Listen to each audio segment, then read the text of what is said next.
to say them, but they're meant to be wisdom that we practice in life, these little sayings. God who made the world by wisdom, it says in Proverbs 3, verse 19, left for us his wisdom through his words.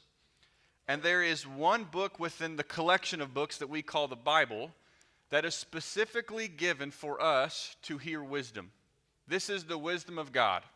This is his wisdom that you and I can read it, can understand it, but we can practice it in our life, that we can live by wisdom, that we can make the best choices to make good decisions, and so that we can live the best life possible in Jesus. And that is the book of Proverbs. The book of Proverbs, that is what it's all about. And today we're going to start a series of lessons this morning. We're just going to introduce them. And we're going to preach through the book of Proverbs. It's a very difficult book to preach through if you've ever read it, because it's very all over the place. It's very short. There's not a lot of context being built per se within it. And so we're going to take some subjects week by week and talk about God's wisdom for us in our daily lives when it comes to different areas of our life. And I want to answer two big questions today as we talk about Proverbs, because in this series we're going to talk about our friends and our work. We're going to talk about alcohol. We're going to talk about adultery, our relationships. We're going to talk about a lot of different areas in our life. And what is God's wisdom, or what does God tell us to where we can make good decisions, maybe to stay away from things that we don't want to get caught up in, or just to navigate certain areas of life. But I want to jump in to Proverbs and ask two big questions. What's the key to wisdom? Like, what's the key to being wise and living a wise life? And then from there, what does that key cause me to do on a daily basis? And we're going to ask those two questions this morning, but really quickly, here is your rapidly quick background to the book of Proverbs. You might ask this question, what is a proverb? Well, it sounds a lot like what we just did. Those little sayings, those short snippets of wisdom, that's really a proverb. Here are two ways that it was defined as I was studying that I really liked. One was simply this: a proverb is a short sentence of wisdom. It's small, it's compact, but yet it's filled with practical advice for how you and I live on a daily basis. That is really what Proverbs is all about. We have our modern day versions, but here are ones passed down from God himself. Here's a definition I really loved. Proverbs are short sentences drawn from long experience. That's by a man named Miguel Cervantes who first said that. Much of this book is written from the perspective, it's poetic, but it's written from the perspective of a father to a son. And you can almost hear in these verses, in this wisdom that we're going to read throughout this book, it is like someone whose hair has turned gray or maybe fallen off, and they're telling someone much younger some wisdom on how they should live their life. It's not just don't do that, but it's, hey, I've been there, and I've made that mistake, or I've had to make that decision, and I know some things that maybe you want to listen to. And so it's short sentences drawn from long experience. You can picture the passing down of these truths from the experience to the unexperienced. And so these short sayings, these proverbs, they're rich in depth and wisdom, and they're meant to be shared, and they're meant to be practiced in the life of those who hear it. That's what a proverb really is. You might say, well, what is Proverbs all about? Well, I think we would simply say this in that bottom corner: don't be foolish. That's really how we're going to take this book through the next few weeks. Of don't be foolish. You might say, don't be dumb. Anyone ever tell you that before? Hey, don't be dumb. Don't be foolish. That decision right there, that's not smart. You ever had a parent say, hey, be smart as you left the house? Or when you went to hang out with someone, hey, be smart. That's kind of the idea of Proverbs, of don't be foolish. Here are decisions that you're going to have to make. Here are things you're going to have to deal with in life. Here are the smart ways to go about it, but there's foolish ways too. Don't be foolish. That's what the Proverbs writer is speaking about. You might put it this way: don't choose a path that doesn't lead to where you want to go. When it comes to the decisions that you make in life, if it doesn't end up with where you're really trying to get to, don't make that decision. If I'm trying to be with God in eternity, or if I want to be faithful, if I want to be with God, don't make decisions that don't lead me down a path that ends there. That's really the idea that Proverbs is getting at. Don't choose a path that doesn't lead to where you want to go. Our lives are filled with decisions every single day. Some don't matter very much. Where you eat for lunch today doesn't matter very much. But there are decisions that do matter, very much so. And Proverbs is trying to speak to us about those kinds of decisions. Here is God's wisdom in making them. I love this way they put it too. Oh, just kidding. I didn't make a slide for this one. One man put it this way. He said, these are good decisions for avoiding bad endings. I'll be honest with you, I kind of weirdly enjoy like watching the movies or reading books about tragedies. Do you know what I'm talking about? They make movies, the true story of so-and-so. I saw a commercial yesterday for the true story of Aaron Hernandez. He was a football player, had some problems, ended up murdering some people, committing suicide. It's a terrible story. It's a tragedy. And I like watching those, weirdly enough. I know, you can judge me for that. That seems weird. But you kind of watch or read those stories or those movies and you go, man, if they only maybe would have made it like a different decision there or there, maybe their life didn't end up where it ended up. That's kind of the idea behind Proverbs to some degree. These are good decisions for avoiding bad endings. It's like if I just would have done a few different things, maybe it wouldn't have ended up the way it ended up. And maybe we've all been there where we've said, okay, maybe I made a wrong decision back there. That's the idea behind Proverbs. And the book's very practical. The wisdom is often visual. It seems to be simple to understand. And so the book of Proverbs is simply a collection of short sayings, expressive sayings that are designed to impart wisdom. The first 9 chapters, they kind of build upon each other to a degree, but once you hit chapter 10, it is all over the place. You ever met someone where it feels like every sentence is a new thought? They just like pick it out and they just start reading. That new thought. That's how it is when you get to Proverbs chapter 10. It's just all over the place. It's wisdom about this and that and this. And that's why it's hard to kind of preach about it, but we're going to take some subjects and really see what God says about them. The book has multiple authors. Solomon writes most of it, and Solomon is known as the wisest man to ever lived, this God-given gift. But there are other writers like Agur or like King Lemuel in Proverbs 30 and Proverbs 31. And so because it's all about wisdom, this book of Proverbs is considered wisdom literature. There are 3 books in the Bible that are universally held as being wisdom literature: Proverbs, Job, and Ecclesiastes. Some add Psalms or Song of Solomon in that group, but those first three are the universally considered wisdom literature. And Proverbs really is the manual for how to live a wise life. I think we need to understand this before we jump into our 2 questions this morning. I want you to see these 2 verses, and we need to talk about something. This book is poetic, which means a few things. Like, for example, Proverbs chapter 10 and verse 4. A slack hand causes poverty, but the hand of the diligent makes rich. If you're hardworking, you'll be successful. The person who works hard, they will make more money. That's kind of the general truth. But let me ask you a question. You ever met someone who's a hard worker who's not rich?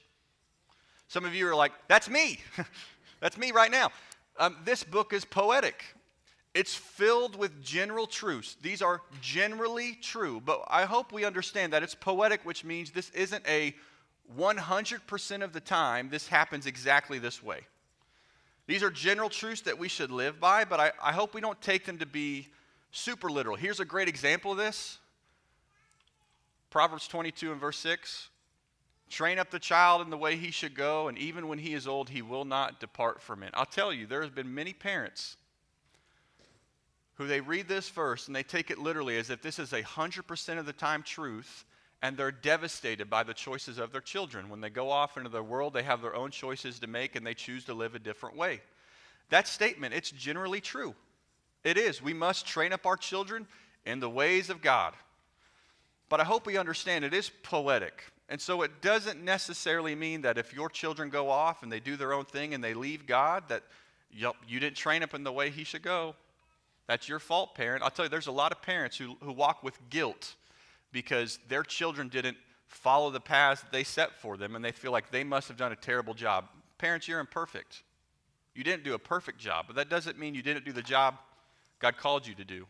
And so this book is poetic. General truths, most of the time, that happen the way it's said, but yet don't take them too literal, or 100% of the time is what I'm saying.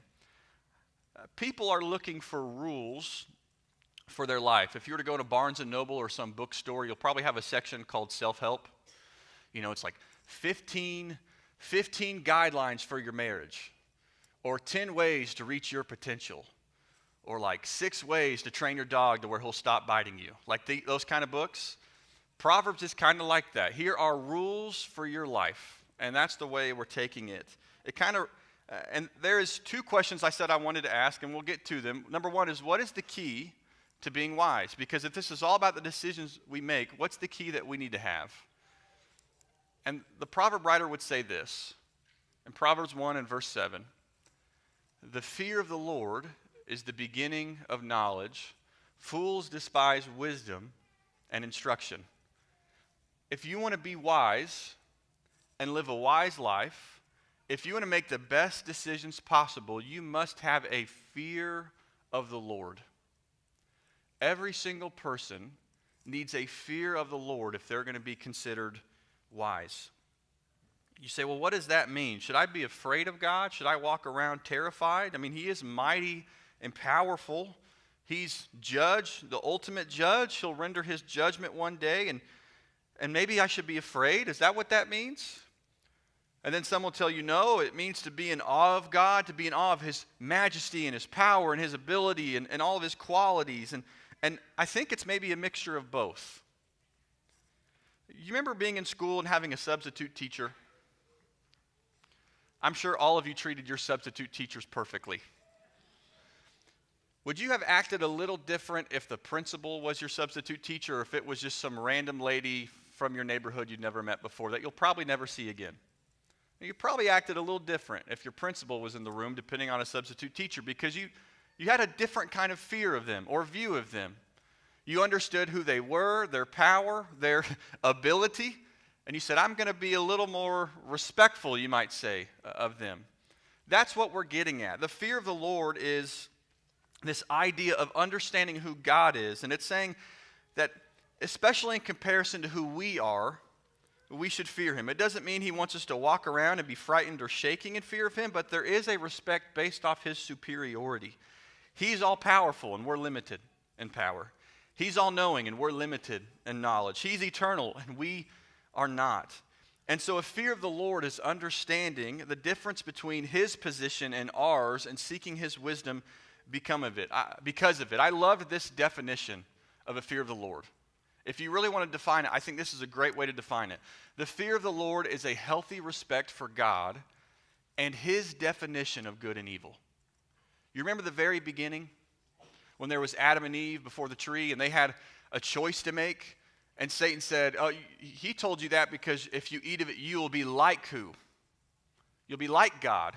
And in that moment, they didn't have a healthy respect for God and for his definition of good and evil. He said what was good and what wasn't, and they didn't respect it in that moment, and that decision was not wise, and it, of course, had incredible consequences. And that's what we're talking about. That fear of the Lord is a healthy respect for God and his definition of good and evil. We must believe that God knows more than we do. Like, do we believe that this morning? Do we believe God knows better? Do we believe that God knows right and wrong better than I do? Do we believe that God gives instruction for our good and we listen to it? Or do we ignore it and seek out our own truth or seek out our own ways? The most foolish thing, right, the dumbest thing we could ever do with our life is to ignore and reject the wisdom of God. He says fools despise wisdom and instruction there in Proverbs 1 and verse 7. If we're not teachable, if we're not coachable, if we're not correctable, if we're not able to receive instruction, we are not a wise person. If we think we know it all and we got it all figured out, that's not the characteristics of a wise person. That attitude of no one can tell me anything, that's a foolish attitude that leads to a chaos-filled mess of a life. That's what the Proverbs writer is getting at. This wisdom was shared to make our lives healthier and better and even happier. And ignoring God's wisdom is like driving down the road, ignoring every sign and wondering why you keep getting into wrecks. Well, maybe because you didn't look at all of the signs that were trying to tell you go a different direction or stop or don't go that far. So we must have a healthy respect for God and his wisdom, or else he says you're foolish. And if I have this fear of the Lord, if that's the key to wisdom, I think the question becomes, well, how does that change my life today, John? Like, if I have a fear of the Lord and I need to make good decisions, and having a fear of the Lord leads me to make good decisions, how does that practically change my life? And I think it's this, and this is really my challenge for you today, and we get to the application. The fear of the Lord, it causes me to do this. Instead of asking, is it sin? In my life, I ask, is it wise? Those are two different questions. When I ask, is it sin, that's not a bad question. I want everyone to ask that question. Is it sin in our life when we make decisions? That's a pretty good question. I want to know what God says is good and what God says isn't. That's a good step in the right direction. But while it's a good question, it's not the best question to lead our lives with and to make decisions with. And I want to use a story from the Bible to illustrate this. Do you know about the person named Lot in the book of Genesis? Lot was the nephew of Abram or Abraham. In the middle of Lot's story, he gets a name change. But when we're introduced to Lot, and I'm not going to quote these verses word for word, but I'll just kind of tell you the story. When you're introduced to Lot in Genesis 13, there's this issue. Abraham and Lot, they have a lot of livestock, a lot of servants, so much to the point that they can't really live together. There's not enough food to eat. There's not enough space for all of them. So they decide, okay, we're going to separate. We need to separate. And so they both look up, and they look at the land, and they choose to separate. They do that amicably. And when it says about Lot, when he looked for a place to settle, there was this valley that looked beautiful to the eye. But if you notice near the end of that verse, it says, he moved his tent as far as Sodom.